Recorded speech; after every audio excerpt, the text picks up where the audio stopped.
Boa noite, graça e paz. Hoje começamos o terceiro capítulo do livro de Atos, logo depois de observarmos alguns elementos espirituais que estavam presentes naquela primeira comunidade cristã da história. Elementos que Deus não quer somente que conheçamos, mas que servem para nos avaliar e para nós imitarmos na medida que nos cabe. Por exemplo, não há mais apóstolos como aqueles em nossos dias. Nossa avaliação e a nossa imitação deve levar isso em conta. E ainda assim, ainda que algumas questões que nós já avaliamos não servem para nós hoje, porque como eu disse, não há apóstolos como os daquele dia, nos nossos dias, há questões que nos servem e servem muito bem. Podemos ser uma comunidade dedicada e caracterizada pelo ensino bíblico, a comunhão, a união, a oração, a alegria e ao impacto positivo na sociedade. O Deus que usou aquela comunidade cristã é o mesmo Deus que nos usa para que mais e mais pessoas ouçam o Evangelho e na graça dele se arrependam e creiam para serem salvos de seus pecados. Nesses primeiros capítulos de Atos, nenhum livro do Novo Testamento existia. Ninguém se convertia por ler um dos evangelhos ou qualquer carta de Paulo, porque nenhum desses escritos ainda existia. A missão dada por Jesus, ainda assim esses escritos, foi clara. Serão minhas testemunhas em Jerusalém, em toda a Judéia e Samaria e até os confins da terra. Para alguém se converter, a igreja precisava anunciar as boas novas e os povos precisavam ouvir, entender e crer. Mas como saber se essas boas novas eram realmente de Deus? Como saber se as pessoas que supostamente anunciavam o Evangelho eram realmente da parte de Deus?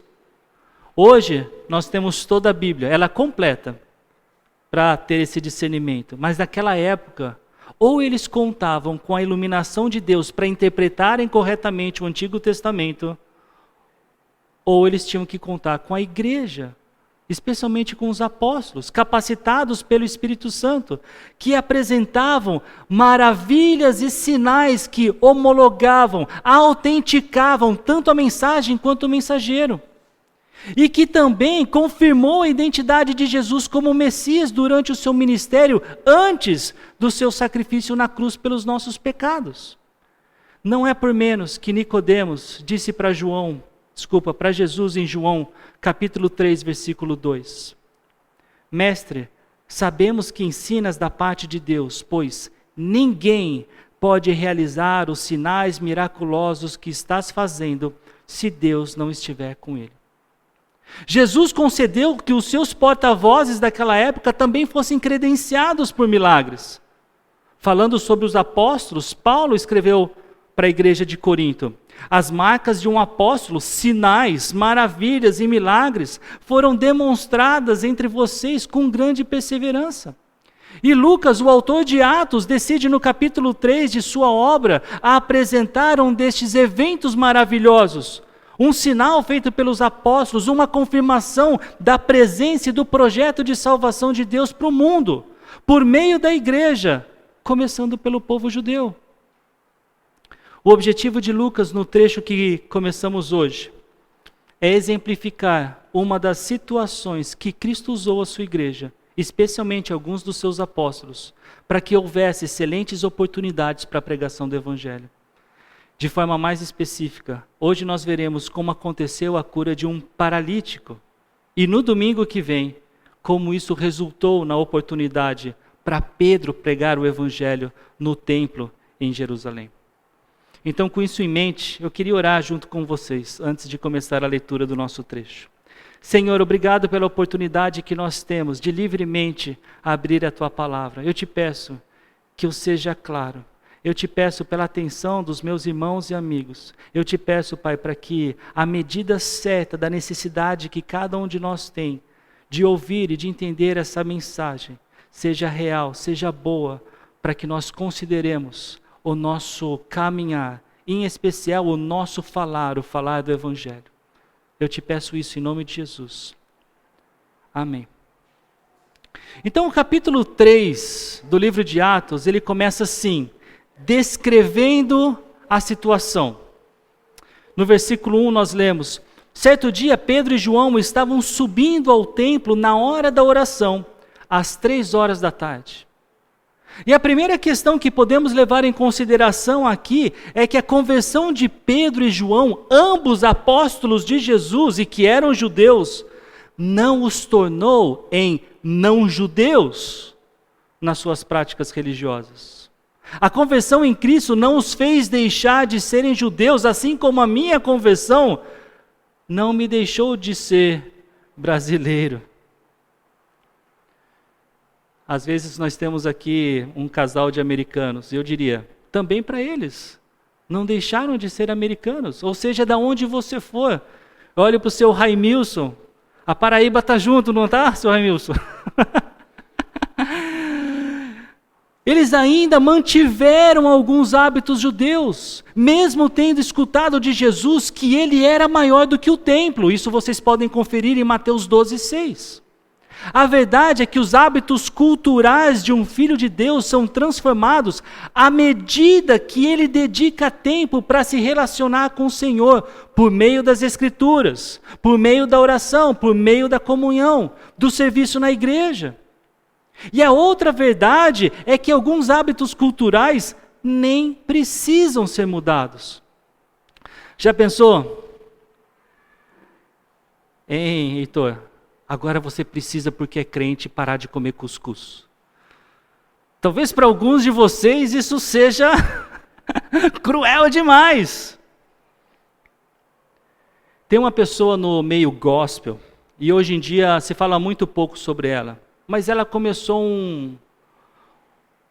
um serviço judaizante, ou de fato um desserviço entre os cristãos. Ela colocava símbolos judeus no meio do culto, ela utilizava vira e mexe de frases hebraicas, ao invés de ficar falando no bom e puro português. A nossa conversão não tem como pré-requisito falar em grego ou hebraico como se essas línguas fossem santas, porque são as línguas que foram utilizadas para se escrever a Bíblia no seu original. Eu me lembro que logo depois da minha conversão, por alguns meses eu ainda mantive o hábito de fazer o sinal da cruz, todas as vezes que eu passava em frente a uma igreja católica. Com o tempo, me dedicando em aprender de Deus, eu percebi que aquilo era desnecessário. Nossa conversão nos dá uma cidadania celestial, mas ela não elimina a nossa origem terrestre, a nossa história terrestre. E para um judeu, o templo fazia tanta parte da sua vida quanto o Rio São Francisco, o Velho Chico, faz parte da história da cidade e do povo de Paulo Afonso. Para o judeu, não há como contar a sua história sem falar do templo. Para o Paulo Afonsino, não há como contar a sua história sem falar do Rio São Francisco. E o templo, ele foi um instrumento legítimo de Deus para que o povo judeu se relacionasse com ele. E por isso, um veículo religioso, onde sacrifícios eram frequentemente feitos para a manutenção do perdão de cada indivíduo e do povo judeu. E é às 3 horas da tarde que um desses sacrifícios aconteciam. Era uma hora de muito movimento no templo. Lucas, o autor de Atos, ele continua. Estava sendo levado para a porta do templo chamada Formosa, um aleijado de nascença, que ali era colocado todos os dias para pedir esmolas aos que entravam no templo. Todos os dias esse aleijado de nascença era colocado ali com o objetivo de conseguir esmolas. E pelo capítulo 4, versículo 22, nós lemos que esse aleijado, ele tinha mais de 40 anos.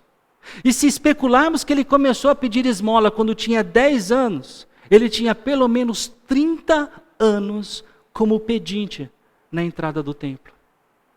E para sua sobrevivência, talvez para a sobrevivência da sua família, ele era posto estrategicamente naquele local, na Porta Formosa, naquele horário, para potencializar o recebimento de doações, de esmolas, que entre os judeus era muito bem valorizado.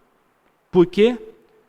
Porque os rabinos, os mestres religiosos dos judeus, ensinavam que a fé judaica ela tinha 3 pilares. A primeira delas, a lei, conhecida também como a Torá.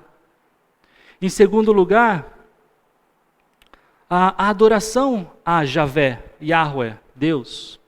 Mas em terceiro lugar, era questão de demonstração de bondade. E isso é feito especialmente pela caridade. Ela era considerada uma expressão de devoção a Deus.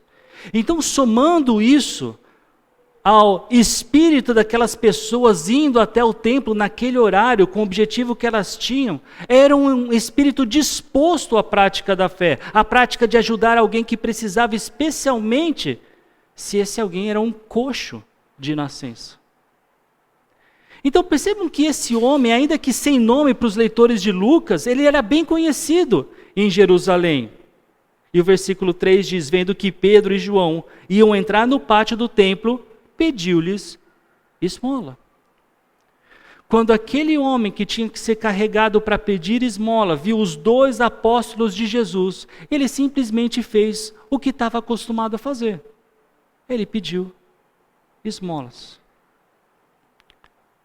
Mas ele não estava acostumado, obviamente, a receber a resposta e a oferta que lhe foi proposta.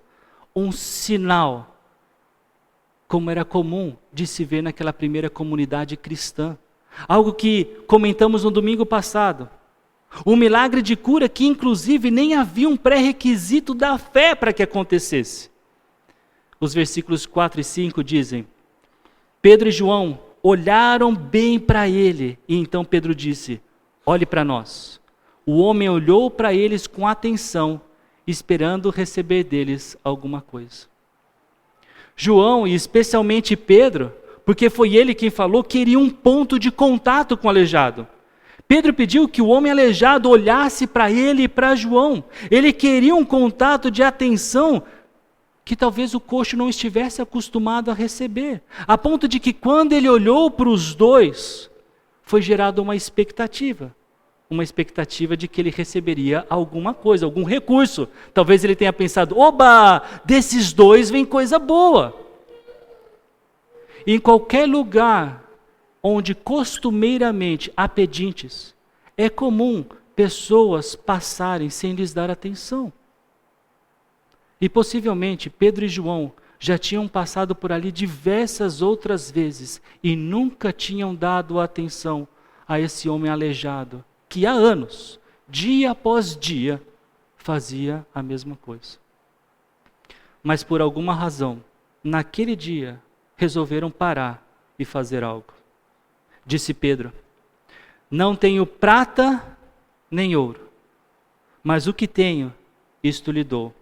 Em nome de Jesus Cristo, o Nazareno, ande. Pedro realmente não tinha dinheiro. E é isso que prata e outro quer dizer aqui, dinheiro. Prata era uma palavra extremamente comum para se representar o dinheiro. E talvez Pedro tenha falado nesse jeito, parece que poético, a respeito de prata e ouro, porque eles estavam diante da porta que provavelmente era a mais bonita para se entrar no templo, essa formosa. O que ele tinha, ele ofereceu. A cura pelo poder no nome de Jesus Cristo, o Nazareno. Isso não era bem o que aquele aleijado havia pedido, mas a verdade é que nós temos um Deus capaz de fazer infinitamente mais do que tudo que nós pedimos ou pensamos. Um Deus que, porque age de acordo com o seu caráter, amoroso, bondoso, gracioso, santo, misericordioso, justo e verdadeiro, Ele consegue fazer com que todas as coisas cooperam para o bem daqueles que o amam, daqueles que foram chamados de acordo com o seu propósito, escreveu o apóstolo Paulo. E apesar disso tudo, a verdade é que esse paralítico, ele não pediu para que fosse curado.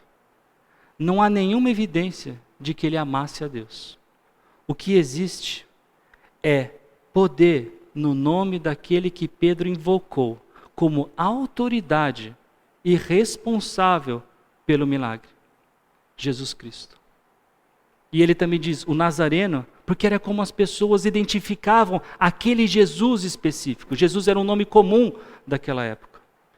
E com isso, diz o autor Lucas, segurando pela mão direita, ajudou a levantar-se, e imediatamente os pés e os tornozelos do homem ficaram firmes. Foi com uma ordem que o paralítico imediatamente foi curado. Pedro disse, ande. E imediatamente os pés e os tornozelos do homem ficaram firmes, ficaram bons, ficaram curados. Sabe o que foi isso? Isso foi o que a Bíblia chama de dom de cura, e que muitos charlatões do nosso tempo dizem ser capazes de ter. Charlatões que vendem objetos supostamente que curam, como o sabonete de arruda. Charlatões que marcam cultos com nomes bonitos para que supostas curas aconteçam. O culto da cura, a sexta da transformação, o sábado de alguma coisa. Charlatões que dizem que se alguém não foi curado é porque não teve fé. A cura desse paralítico é uma das várias curas que estão relatadas na Bíblia, que fé não foi um pré-requisito para que ela acontecesse. E por que fé não foi um pré-requisito? Porque nem sempre o plano de Deus em curar alguém está atrelado à fé de quem vai ser curado. Deus, ele não está preso à fé de ninguém para agir de acordo com o seu caráter bondoso, amoroso, de acordo com o seu plano, que aqui especificamente era criar oportunidade para que o evangelho fosse pregado, e especificamente para o paralítico, que o poder de Jesus fosse reconhecido. Irmãos, cuidado ao pensarem que curas e outros milagres somente acontecem quando o recipiente da cura tem fé. Mas ainda pior é pensar que curas e outros milagres são o Evangelho, porque não são. Os milagres não ensinam por si só que Jesus morreu para pagar pelos nossos pecados e que a fé em Cristo é a única maneira de sermos salvos e ganharmos graciosamente a vida eterna. Ao mesmo tempo, não pensem que milagres que proporcionam bem-estar às pessoas não devam ser celebrados. Pelo contrário, comemorem todas as vezes que algum tipo de cura ou qualquer tipo de cura acontecer, especialmente as inexplicáveis. Mas sempre que possível, usem dessas oportunidades para apreciar o Evangelho, para anunciarem o poder e o amor de Cristo. O paralítico da nossa história, ele celebrou muito. E de um salto, pôs-se de pé e começou a andar. Depois entrou com eles no pátio do templo, andando, saltando e louvando a Deus. A linguagem que Lucas utiliza nesse versículo e no versículo anterior também serve para mostrar que essa cura foi completa. Não era necessário nenhum outro dia para que esse homem estivesse totalmente curado. Eu já quebrei 3 ossos no meu corpo, pelo menos que eu saiba. Um deles foi a tíbia da minha perna direita. E eu fiquei cerca de 40 a 45 dias com um gesso. E depois disso eu fiquei mais 1 ou 2 meses fazendo fisioterapia, porque naquele tempo de gesso a minha perna ficou atrofiada. E eu precisava voltar com a força que ela tinha. O paralítico da nossa história não precisou de gesso e também não precisou de fisioterapia. Ele nem precisou de tempo para aprender a se equilibrar para poder andar. E o texto até diz, para saltar. O milagre, em nome de Jesus, é muito maior do que conseguimos perceber, bem como o perdão e a salvação que Ele nos dá. A cura aqui não foi de uma dor de cabeça, não foi de uma dor de barriga, também não foi algo que só conseguimos provar com exames que vão além do que os nossos olhos conseguem enxergar. O que aquele homem provou foi incrível e os fatos eram inegáveis.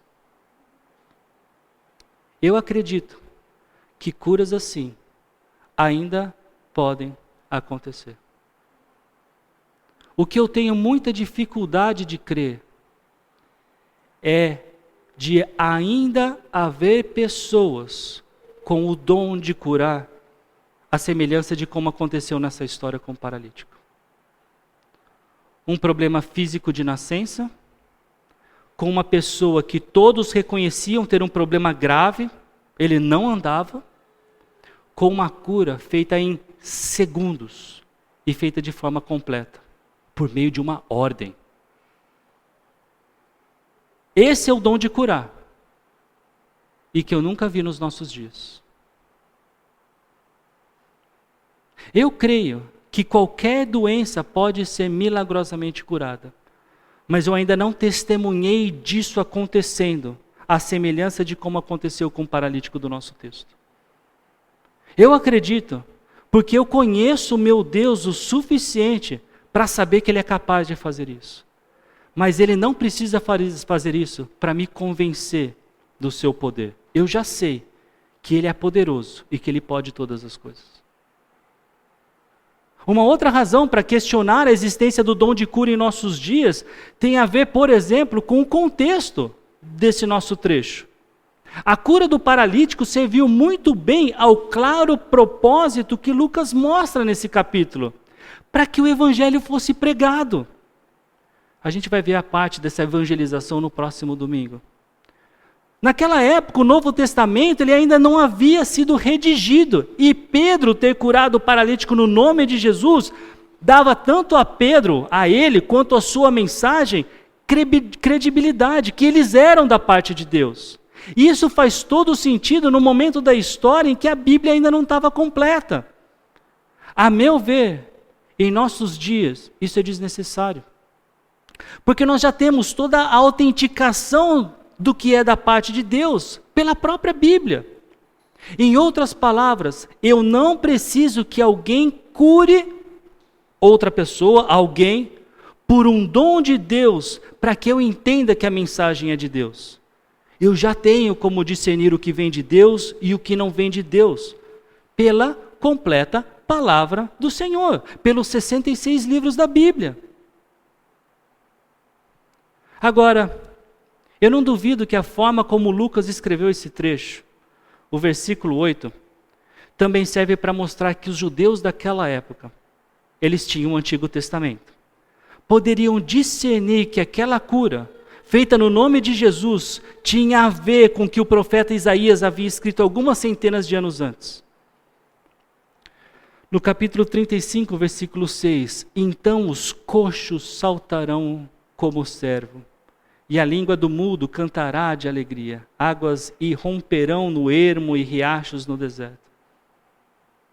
Na futura restauração de tudo, os coxos, os paralíticos saltarem, é um sinal da salvação de Deus. E naquele momento da história, apontava direta e exclusivamente para a pessoa de Jesus Cristo. Uma última consideração sobre como Lucas escreveu o versículo 8, tem a ver com a questão desse paralítico nunca ter entrado pelos portões do templo até antes de ser curado.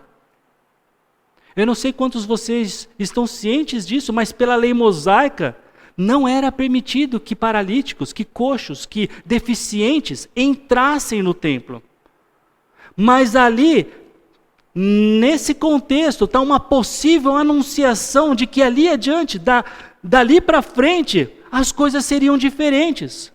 A salvação que começou com o povo judeu seria anunciada até os confins da terra, para que todos que crescem, tendo seus pecados curados por Deus, pudessem desfrutar da sua santa presença, ali ainda representado na construção do templo, naquele local. E a sequência disso tudo? É que quando todo o povo ouviu andando e louvando a Deus, reconheceu que era ele o mesmo homem que costumava mendigar, sentado à porta do templo chamada Formosa. Todos ficaram perplexos e muito admirados com o que lhe tinha acontecido. Ficou impossível não notarem que aquele alegre e saltitante homem era um homem coxo, que por mais de 30 anos era carregado até os portões do templo para pedir esmolas. O texto diz: todos ficaram perplexos e muito admirados com o que tinha acontecido. A partir daí, Pedro começa uma nova pregação, que mais uma vez apresenta Jesus como Messias e convida seus ouvintes a se arrependerem de não terem reconhecido Jesus Cristo como quem ele verdadeiramente é. O único pelo qual a salvação existe. Não há nenhum outro nome dado aos homens pelo qual devamos ser salvos.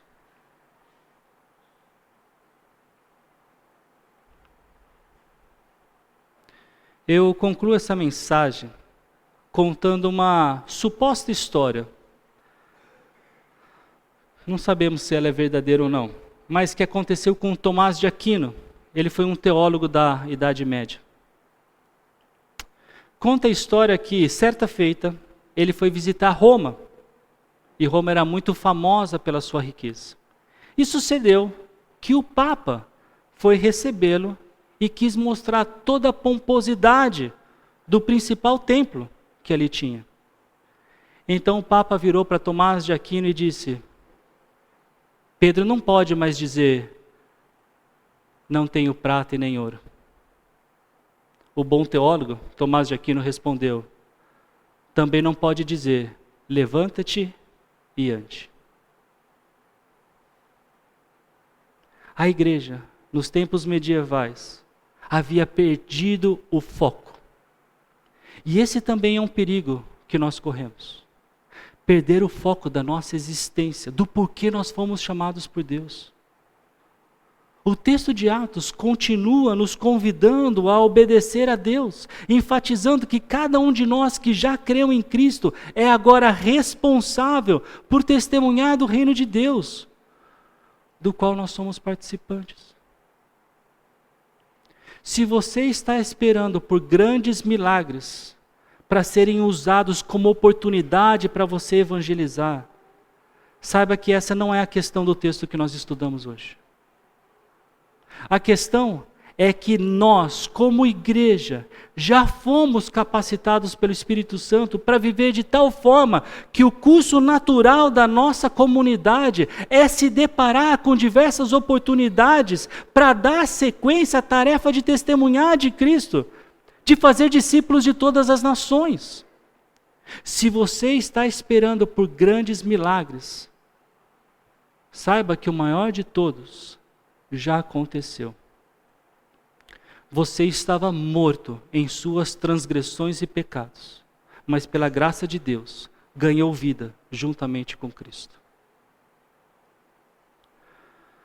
Aproveitemos o nosso tempo, o tempo que nos resta aqui, para demonstrar o nosso amor por Deus e pelo próximo, convidando todos os nossos vizinhos, parentes, amigos e colegas a serem curados pelo nome de Jesus Cristo, de suas paralisias espirituais. O pecado. Somente Cristo salva. Vamos orar. Senhor, mais uma vez eu quero te agradecer pela oportunidade de uma narrativa como essa estar diante dos nossos olhos. E percebemos, Pai, avaliando o nosso contexto, de que há muito falso evangelho sendo pregado. Nós rogamos por eles, por aqueles que, seja lá quais forem as motivações deles, eles possam conhecer verdadeiramente a Jesus Cristo, se converterem se não forem convertidos, e tomarem rumo, Pai, a ponto de apresentar a verdade para todos aqueles que tiverem oportunidades. Mas eu também clamo por nós, Senhor, para que nós não percamos o foco de ter sido chamados pelo Senhor para testemunhar até os confins da terra. Continue nos cutucando, Pai, no livro de Atos, pelo livro de Atos, a fazermos o nosso dever, a demonstrarmos o amor que temos pelo Senhor, sendo obedientes à Tua palavra. E mais especificamente, Pai, uma obediência que nos leva a apresentarmos o Evangelho para as pessoas que nos cercam. Nos ajude, Senhor. Isso é o que eu te peço hoje. Em nome de Jesus. Amém.